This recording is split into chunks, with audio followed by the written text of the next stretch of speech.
Hi. போன வீடியோல scaling பத்தி சொன்னேன். இந்த வீடியோல அழுக்குன்னு சொல்றீங்க அது எப்படி ஃபார்ம் நான் சொல்றேங்க. நார்மலா நம்ம சாப்பிடுறோம், சாப்பிட்டு காகல் பண்ணி துப்பிடணும். பட் இந்த ஸ்நாக்ஸ் இந்த மாதிரி ஐட்டம் நம்ம சாப்பிடும்போது காகல் பண்ண மாட்டோம். ஸோ இனிஷியலா பல்லுக்கு மேல ஒரு வெள்ளை கலர் லேயரா ஃபார்ம் ஆகும். இது பிளாக்னு சொல்லுவோம். இதை நம்ம காகல் பண்ணாமையோ ஒழுங்கா பிரஷ் பண்ணாம விட்டோம்னா விதின் 7 to 14 days மெச்சூர் ஆகி கால்குலஸா ஃபார்ம் ஆகும். அதாவது மஞ்சள் கலரா உங்க பல்லு கீழே இருக்கும். இந்த போட்டோவை பாருங்களேன், இந்த மாதிரி தான் இருக்குங்க. நம்ம அன்ஹெல்தி டூத்ல கால்குலஸ் அண்ட் பிளாக் ரெண்டுமே சேர்ந்து இருக்கும்.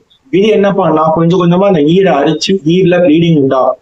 இந்த ப்ளீடிங் அப்படியே கொஞ்சம் கொஞ்சமா உள்ள ஈருக்குள்ள போய் எலும்பையும் டேமேஜ் பண்ணும். என்ன சார் ப்ளீடிங் தான் சார், இதுல என்ன சார் டேமேஜ்னா அந்த கால்குலஸ்ன்னு சொல்றாங்க. அதுல 800 மைக்ரோபியல் ஸ்பீஷஸ் இருக்குங்க.